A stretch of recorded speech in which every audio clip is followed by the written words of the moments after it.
তৃণমূল ও বিজেপির মধ্যে সেটিং হয়ে যাওয়ার জন্য আরজি করের বিচার হচ্ছে না।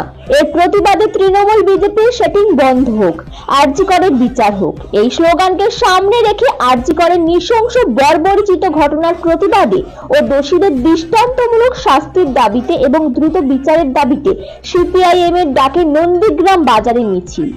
যে দেখুন, আজকে আমাদের মিছিলের মূল দাবি ছিল যেটা, যে তৃণমূল বিজেপির সেটিং বন্ধ হোক, আরজি করের বিচার হোক। কারণ যে আরজি করের নৃশংস বর্বরচিত ঘটনার প্রতিবাদে গোটা রাজ্য নয়, গোটা দেশ নয়, বিদেশের মাটিতেও মানুষ প্রতিবাদে সামিল হয়েছিল। আমাদের রাজ্যে দলমত নির্বিশেষে, বিশেষ করে আমার মায়েরা বোনেরা, লক্ষ লক্ষ মানুষ রাস্তায় নেমেছিল। আজকে আমরা কি দেখছি? কেন্দ্রে বিজেপির সরকার, পশ্চিমবাংলায় তৃণমূলের সরকার, কিন্তু সিবিআই তদন্ত হচ্ছে। এই সময় আমরা দেখলাম 90 দিনের মাথায় সিবিআই চার্জশিট না দেওয়ার ফলে দেখা যাচ্ছে দোষীরা ছাড়া পেয়ে গেছে। আজকে তৃণমূল বিজেপির সেটিংয়ের ফলেই এই ফলাফল আসছে। আমাদের দাবি, এই কাণ্ডের যথাযথ তদন্ত হোক, দোষীরা চিহ্নিত হোক এবং তাদের দৃষ্টান্তমূলক শাস্তি হোক, নাহলে আমাদের আন্দোলন জারি থাকবে। ব্যুরো রিপোর্ট, বাংলার কথা। দ্রুত বিচারের দাবিতে